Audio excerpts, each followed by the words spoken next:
Kate Miller sat on the porch of her small home in the woods of Maine, watching her 10-year-old twins play in the yard.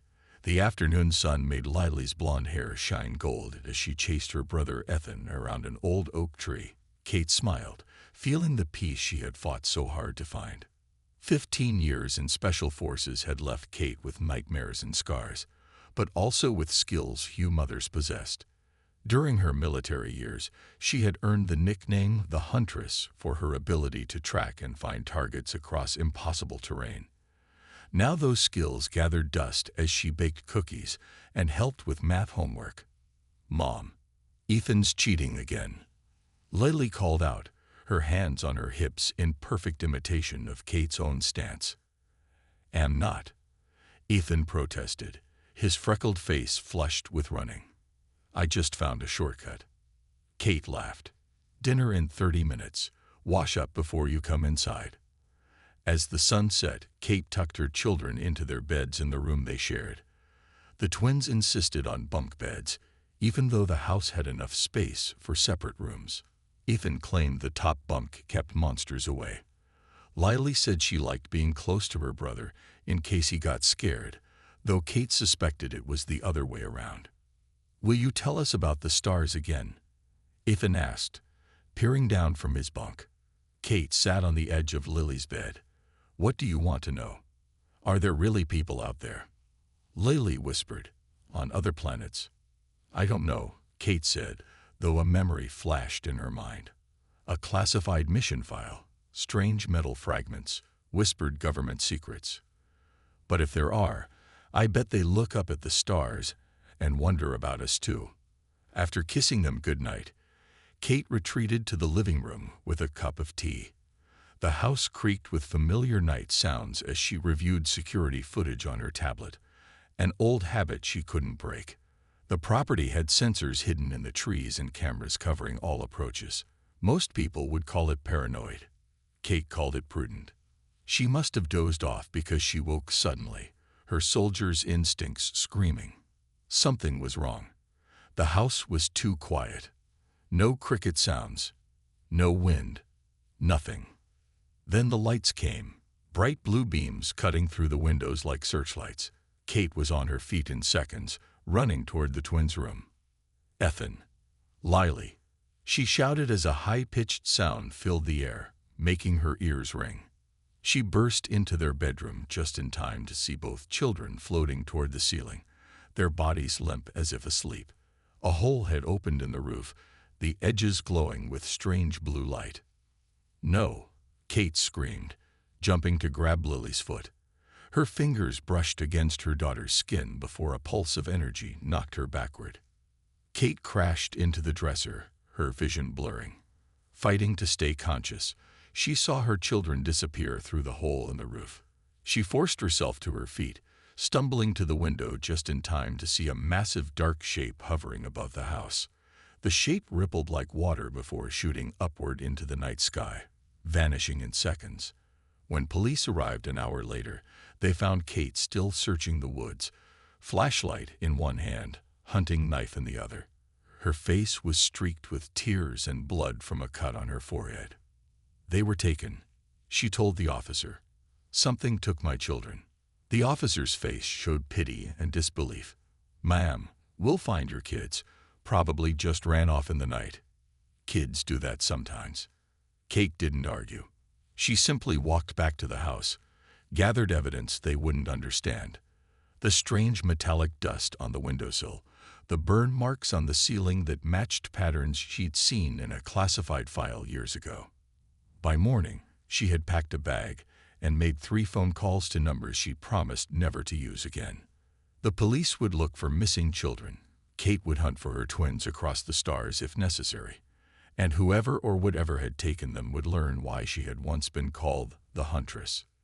The hunt had begun. Kate parked her truck outside a small diner on the outskirts of Portland. 3 days had passed since the abduction. 3 days of being told by police that they were exploring all possibilities, which Kate knew meant they thought her children had simply wandered off or been taken by a relative. The diner looked empty except for an old man sitting in a corner booth. Kate recognized him immediately. Frank Martinez had been her commanding officer for 8 years. His hair was grayer now, his face more lined, but his eyes were still sharp as they followed her approach. "You look like hell, Miller," Frank said as she slid into the booth. "My children are gone," Kate replied, placing a small plastic bag on the table. Inside was a fine metallic dust that shimmered with an unnatural blue tint, and this was left behind. Frank picked up the bag, examining it closely. His face grew serious. "You think it's connected to the Kepler incident?" It wasn't a question. The Kepler incident had been their last mission together, a classified operation investigating unusual radiation readings in the Nevada desert. What they found had been quickly contained by government agencies neither of them knew existed. "I know it is," Kate said. "Same residue, same blue light.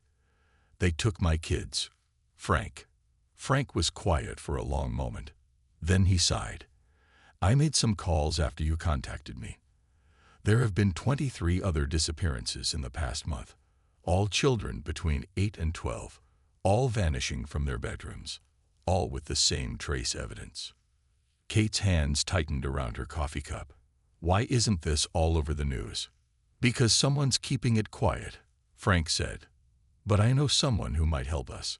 She used to work for the government studying unusual materials." An hour later, they pulled up to a modern glass building with a small sign reading Wright Research Labs. Inside, a woman in her 50s greeted Frank with a hug and Kate with a curious look. "Dr. Olivia Wright," Frank introduced. "Former top scientist at DARPA, current pain in the government's backside." "You must be the Huntress," Olivia said, studying Kate. "Frank speaks highly of you." Kate didn't bother with pleasantries. "Can you help me find my children?" Olivia led them through a security door into a lab filled with equipment Kate didn't recognize. In the center stood what looked like a piece of twisted metal suspended in a glass case. "This is part of what your team recovered in Nevada," Olivia explained. "I've been studying it for years. It's not from Earth." "You're saying aliens took my children?" Kate asked, her voice steady despite the absurdity. "I'm saying there's a pattern of abductions matching exactly what happened to your twins," Olivia replied, pulling up images on a large screen. "And yes, I believe we're dealing with extraterrestrial visitors. They seem particularly interested in children with high intelligence and adaptability." "Why?" Frank asked. "Study. Collection. Maybe recruitment," Olivia said. "But here's what gives us hope." She pointed to another screen showing a blinking dot moving across what looked like a star map. "This signal matches the energy signature from the residue. I've been tracking it for 3 days. It's still in our solar system." "How do we reach it?" Kate asked. Olivia and Frank exchanged looks. "That's where it gets complicated," Frank said. "We need access to equipment the government doesn't want us to know exists." "My friend Sam Reeves can help with that," Kate said. "He owes me a favor from Afghanistan." "This is crazy, Kate," Frank warned. "Even if we could somehow get off planet." "They took my children," Kate interrupted, her voice like steel. "I don't care if I have to build a spaceship with my bare hands. I'm going to find them." Olivia nodded slowly. "I have something to show you. It's not exactly a spaceship, but it might be close enough." She led them to a hidden elevator that took them deep underground. When the doors opened, Kate saw a massive hangar. And in the center, a strange craft unlike anything she had ever seen.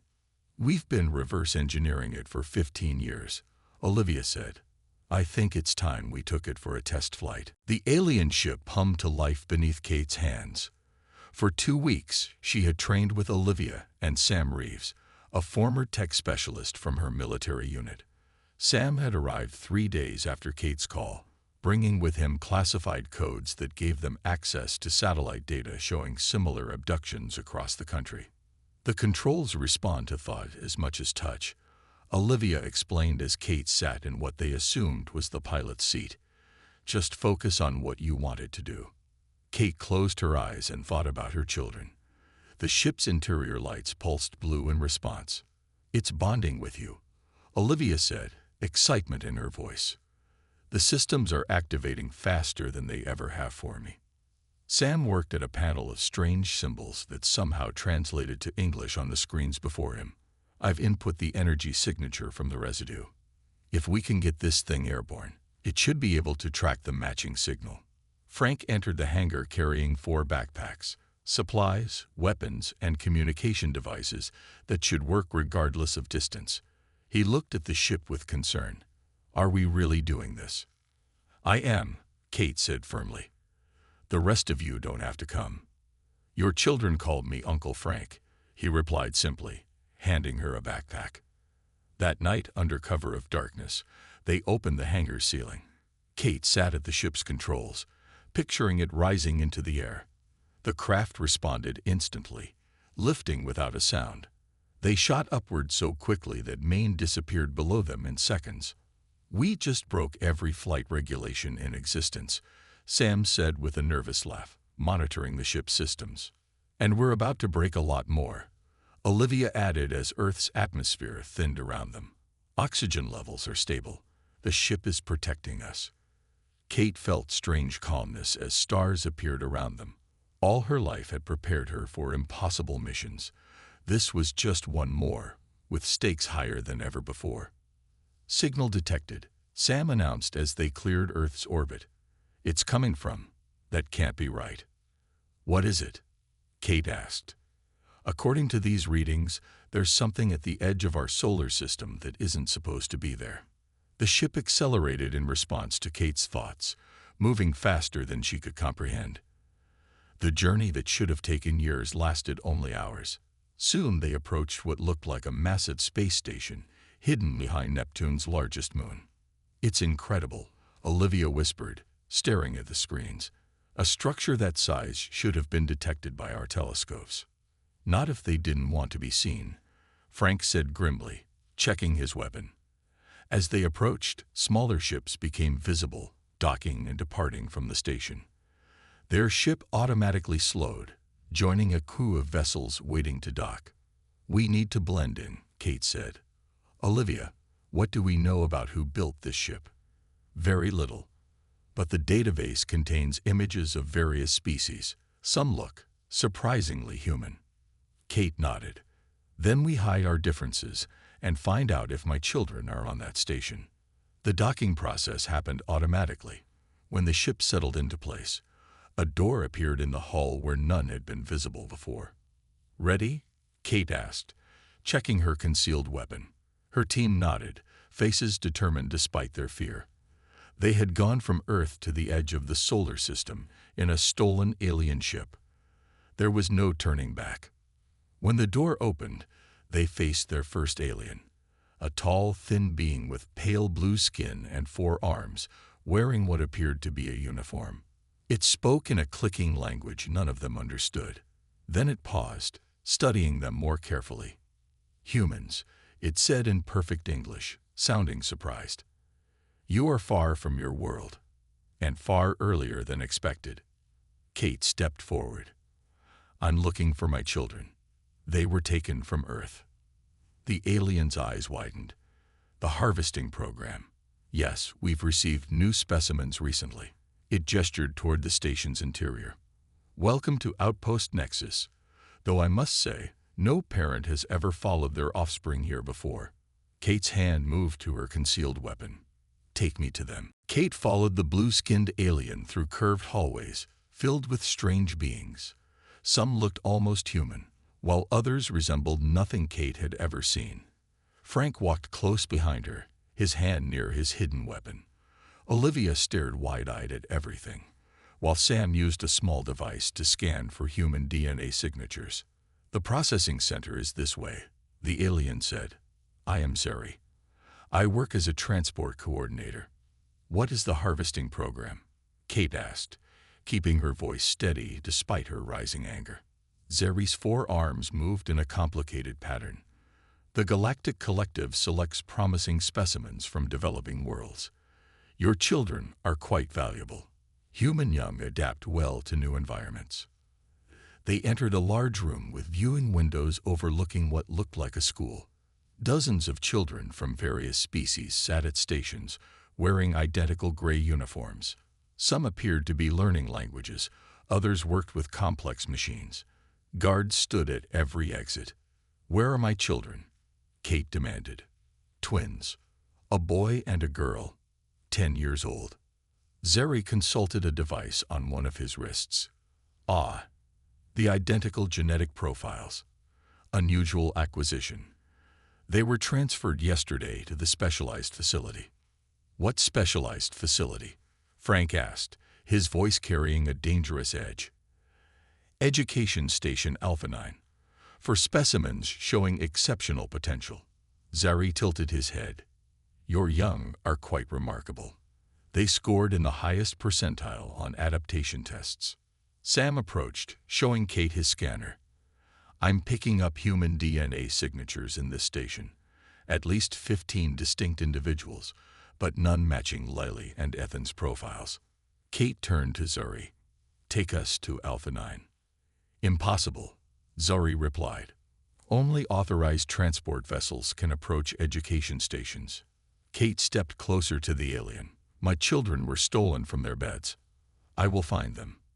Either you help us, or we'll find someone who will." Zeri's skin color shifted slightly. Such devotion to offspring is unusual. In many species, young are considered community resources, not personal possessions. "They're not possessions," Kate said. "They're my children." Something changed in Zeri's expression. "Come with me." Not to the public transport area. They followed Zeri through less crowded corridors until they reached a small door. Zeri checked for witnesses before opening it. Inside was a cramped room where another alien, similar to Zari but with darker skin, was working on equipment. "This is my clutch mate, Nero," Zeri said. "We are part of the Resistance." "Resistance?" Olivia asked. Nero stood. "Not all members of the collective approve of the harvesting program. Some of us believe it violates the natural development of species. We can help you reach Alpha 9, Zuri said. But first, there are human young here who need evacuation. The next transfer to permanent assignment stations happens tomorrow. After that, returning them to Earth becomes nearly impossible." Kate felt torn. Her every instinct screamed to find Lily and Ethan immediately, but she couldn't ignore other children who needed help. "Show me these children," she said. Nero activated a screen showing a dormitory where 12 human children slept. None were older than 12. All looked thin and pale. "Can we rescue all of them?" Frank asked. "Security is lighter during rest periods," Zeri said. "But we would need to disable the tracking implants they all receive upon arrival." Sam studied the screen. "I might be able to create a signal jammer based on the technology in our ship." Kate made her decision. "We rescue these children tonight. Then we go to Alpha 9 for my twins." "The collective doesn't respond well to theft of specimens," Nero warned. "Once you take these young, you will be hunted." Kate smiled without humor. "I've spent my life being the hunter, not the hunted. Let them try." They spent the next hours planning. Sam returned to their ship to work on the jammer while Olivia studied the station's layout. Frank identified security patterns and possible escape routes. Kate memorized every detail of Alpha 9's location. As the station's artificial light dimmed to simulate night, Kate checked her weapon one last time. "Ready?" Frank asked. Kate nodded. "Let's go get those kids." The children's holding area was guarded by 2 tall aliens with scaled skin. Kate and Frank watched from a service tunnel as Zeri approached the guards. "Specimen check," Zeri said, holding up his official badge. "Possible illness reported." While the guards were distracted, Sam activated his jammer. The security cameras in the corridor froze. 20 minutes before they noticed the loop in the security feed, Sam whispered through their communication devices. Kate moved silently behind the first guard. Years of Special Forces training made her steps silent as she struck the pressure point Zeri had shown her. The alien guard collapsed without a sound. Frank took down the second guard just as quietly. "Impressive," Zeri said, using a key card to open the dormitory door. Your species has potential beyond what the collective realizes. Inside, 12 children slept in small pods. Kate approached the nearest one, where a girl no older than 8 lay curled up. When Kate touched her shoulder, the child woke instantly, eyes wide with fear. "We're from Earth," Kate said softly. "We're here to take you home." The girl stared in disbelief. "Home? Really home?" Kate nodded. "What's your name?" "Mia. I'm from Chicago." One by one, they woke the children. None had been at the station longer than 6 months, though many had lost track of time. The oldest was a boy named Peter who helped gather the younger ones. "They make us learn all day," Peter whispered as they moved toward the exit. "If we don't learn fast enough." They use the pain sticks. Kate's jaw tightened. She placed a reassuring hand on Peter's shoulder. "They won't hurt you anymore." Sam worked quickly to remove the tracking devices implanted behind each child's ear, using a tool Nero had provided. The children remained brave and quiet, though fear showed clearly in their eyes.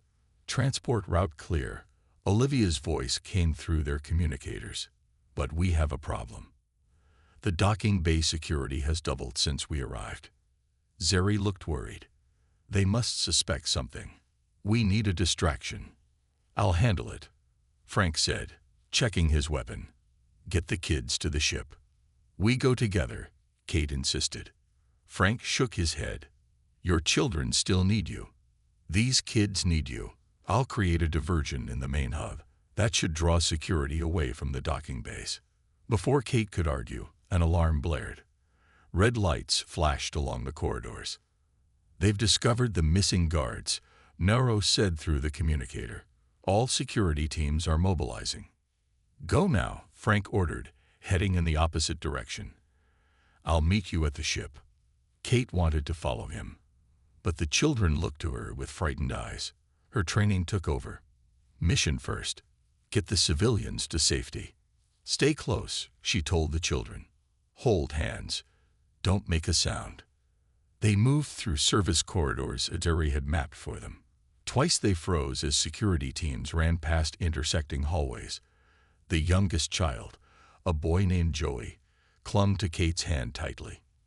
When they reached the docking bay, Olivia was waiting with the ship's door open. "Hurry. Security is converging on this section." Kate counted the children as they boarded. 12. All safe. Sam followed with his equipment.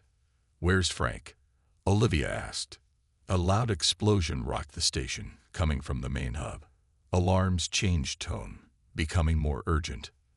"That's Frank," Kate said, checking the time. "We wait 3 minutes, then we go, with or without him." The minutes passed slowly. Security announcements echoed through the station in multiple languages. The children huddled together in the ship's main cabin, Peter doing his best to keep them calm. At the 2-minute mark, the ship's sensors detected movement approaching fast. "Someone's coming," Sam said, readying a weapon. Kate aimed at the corridor entrance, prepared to defend the children at all costs. A figure stumbled around the corner. Frank, clutching his side where dark blood stained his shirt. "Go," he gasped as Kate helped him aboard. "They know what we've done. The whole collective will be after us now." As the ship's door sealed, Kate took the pilot's seat. Through their bond with the ship, she felt its eagerness to fly, to escape. "Next stop, Alpha 9, she said as the ship launched from the docking bay. "I'm coming, Lily and Ethan." Education Station Alpha 9 orbited, a small red dwarf star 2 days' travel from the outpost. During the journey, Kate and Olivia cared for the rescued children while Sam tended to Frank's wound. The injury wasn't life-threatening, but Frank was weak from blood loss. "We're receiving a transmission," Sam called from the control area. "It's being broadcast on all frequencies." An alien face appeared on the main screen. The being had gray skin and large black eyes. It spoke in several languages before switching to English. "Attention unauthorized vessel. You have committed theft of galactic collective property. Return the human specimens immediately or face destruction." Kate stepped into view of the transmission. Those children are not property. They are people with families who love them. The alien's expression didn't change. You are the progenitor seeking the twin specimens. Your persistence is noted but futile. The twins have already begun integration. They will serve the collective. Where are they? Kate demanded. This conversation is finished. The transmission cut off. They've tracked us, Sam warned. Multiple ships approaching from behind. Kate took the pilot's seat. Connecting with the ship systems. Everyone secure yourselves. This will be rough. The ship responded to her thoughts, accelerating and performing maneuvers that would have been impossible for human technology. The pursuing ships fired energy weapons that the shields barely absorbed. Our shields can't take much more, Sam reported. Kate thought of her children and pushed the ship harder. It shot forward with sudden speed, leaving the pursuers behind temporarily. How did you do that? Olivia asked in amazement. I didn't, Kate said, equally surprised. It was like the ship understood my desperation. Look, Frank said weakly from his seat. Alpha 9. Through the view screen, they saw the education station, a massive ring structure with spokes connecting to a central hub. Hundreds of smaller ships moved around it like insects. How do we get in? Sam asked. That place is heavily guarded. We don't try to hide, Kate decided. Zeri gave us collective identification codes. We broadcast those and request emergency docking. The plan worked better than expected. Their ship was quickly directed to a medical docking port after Sam transmitted that they had injured specimens needing immediate attention. I'll stay with the children and Frank, Olivia said as they prepared to dock. You and Sam find the twins. Kate nodded. If we're not back in 2 hours, take the ship and get these children home. I'm not leaving you, Olivia argued. The mission is to save the children, Kate said firmly. All of them. Promise me. Reluctantly, Olivia agreed. Kate and Sam disguised themselves with clothing taken from the outpost guards. The education station was massive inside, with thousands of children of different species being processed through various learning centers. According to the station map, Sam whispered, checking his device, the highest security area is in the central hub. That must be where they keep the special cases. They passed classrooms where alien children worked on complex equations. In another room, human children practiced an alien language. Kate wanted to free them all but stayed focused on her mission. Security grew tighter as they approached the central hub. Guards checked identification at every doorway. We need a new plan, Sam said after they were turned away from another checkpoint. Kate spotted a maintenance worker entering a service tunnel. There. The systems that keep this place running need servicing. That's our way in. They followed the worker at a distance, then slipped into the service tunnel when no one was looking. The narrow passage was hot and filled with pipes and wiring. The central processing should be ahead, Sam said, following his scanner. They emerged in a dimly lit control room. Screens showed various areas of the station, including a laboratory where children were being tested. There, Kate pointed to a screen showing 2 small figures. Even from a distance, she recognized her twins. They sat back to back in a circular room, wearing strange headsets. Scientists observed them from behind a glass wall. Level 5, Section C, Sam read from the display. Down 3 levels from here. As they turned to find the nearest lift, the door to the control room opened. A tall alien in a white coat entered, freezing when it saw them. Security breach, it shouted into a wrist device. Kate moved without hesitation, crossing the room in 3 quick steps. The alien fell unconscious after a precise strike to what she hoped was a vulnerable spot. Now they know we're here, Sam said as alarms began to sound. Kate checked her weapon. Good. Let them come. Nothing will keep me from my children. Alarms blared throughout the station as Kate and Sam raced down the emergency stairwell. Security doors began closing around them, but Sam used his device to temporarily override them. We have maybe 10 minutes before they lock down completely, Sam said, breathing hard as they reached level 5. They encountered 2 guards at the entrance to Section C. Kate didn't hesitate. Years of combat training took over as she disabled both aliens with quick, efficient strikes. She took their access cards and handed one to Sam. "The system shows the twins are in testing chamber 12, Sam said, checking a wall terminal. They moved through sterile white corridors until they reached a door marked with alien symbols. Kate swiped the access card, and the door slid open to reveal a circular room with observation windows. Through the glass, she finally saw Lily and Ethan. Her twins sat on floor cushions facing each other, strange metal bands around their heads. Their eyes were closed, but their hands moved in perfect synchronization, manipulating holographic shapes that floated between them. A tall, thin alien with gray skin stood watching them, making notes on a transparent tablet. It turned when Kate and Sam entered, its large black eyes widening. "Impossible," it said in accented English. "How did humans reach this facility?" "Those are my children," Kate said, weapon raised. "Step away from them." The alien studied her with clinical interest. "Fascinating. The genetic progenitor. Your offspring display remarkable abilities. Their twin bond has allowed for unprecedented neural synchronization." "I don't care about your tests," Kate said. "Release them now." The alien made no move to comply. "You don't understand their importance. These specimens are unique.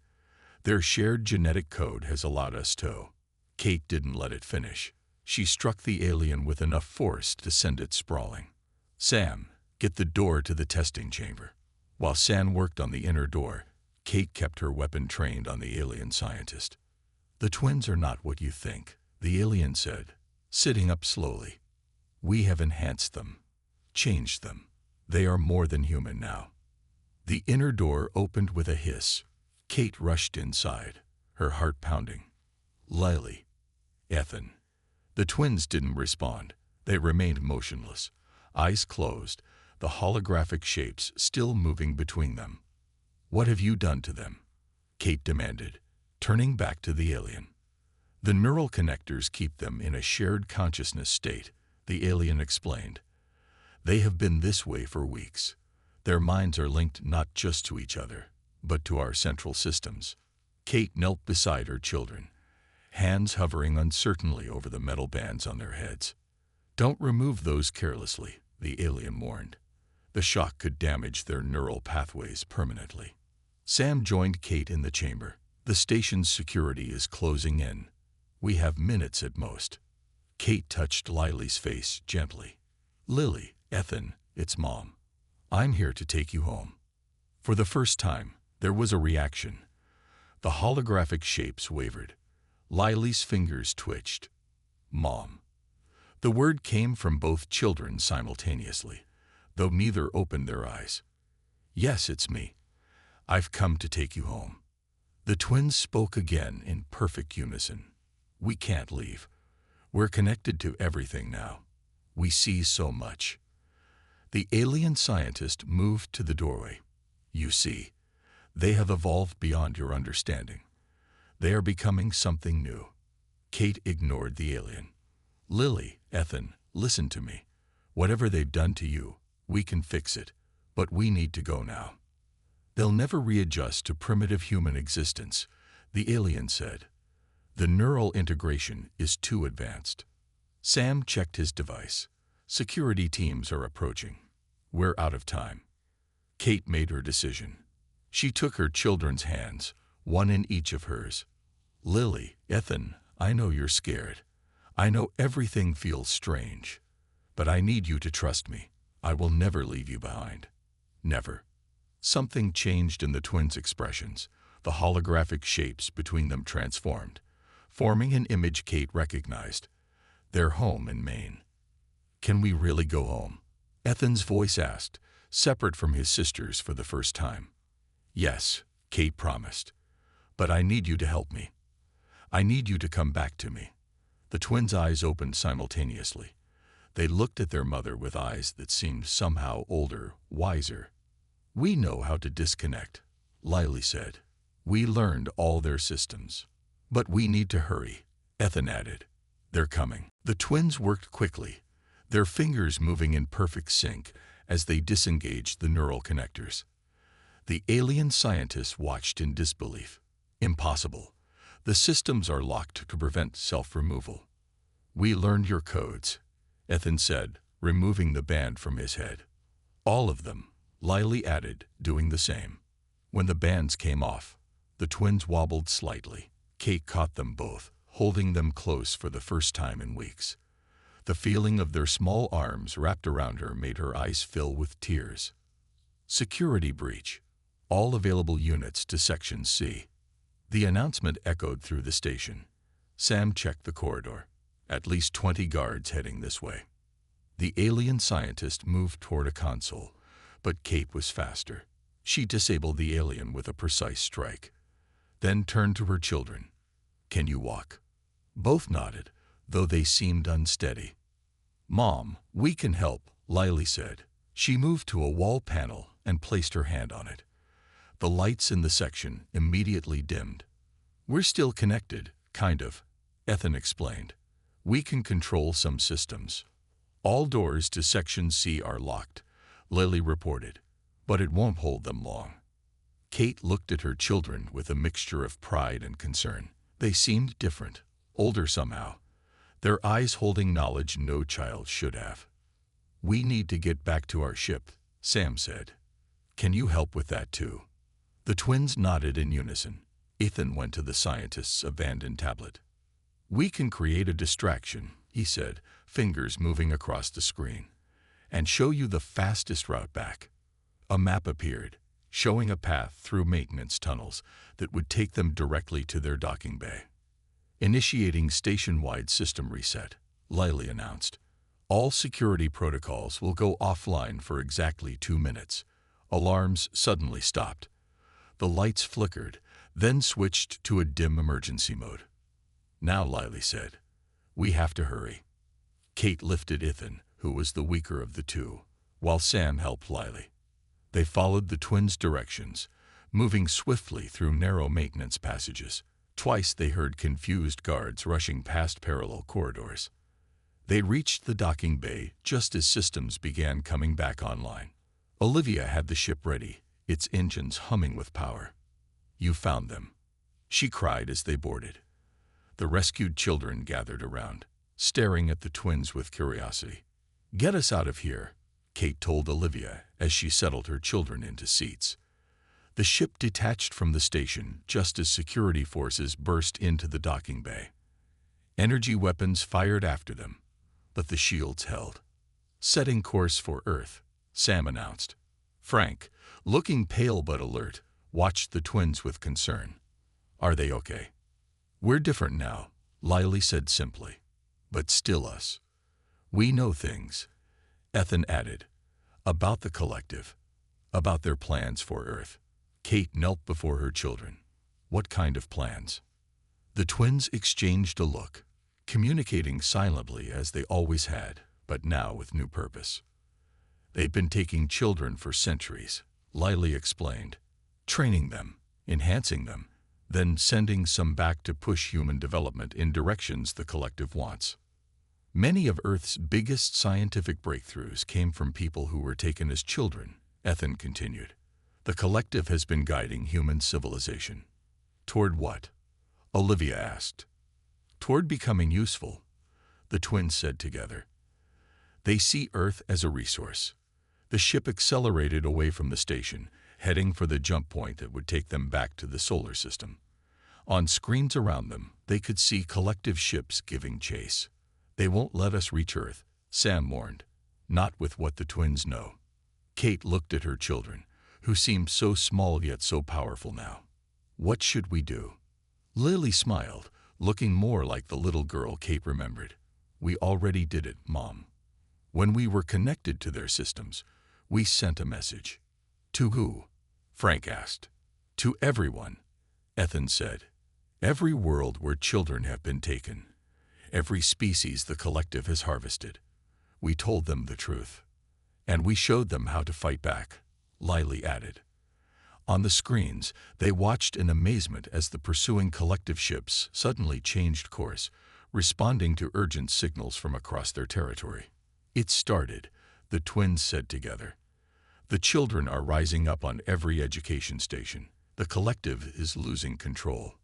Kate pulled her children close, overwhelmed with pride and love. "Let's go home, all of us." As their ship entered the jump point, the last thing they saw was the distant flash of explosions as Alpha 9 began to break apart from within. The Huntress had found her children, and together, they had changed the galaxy forever.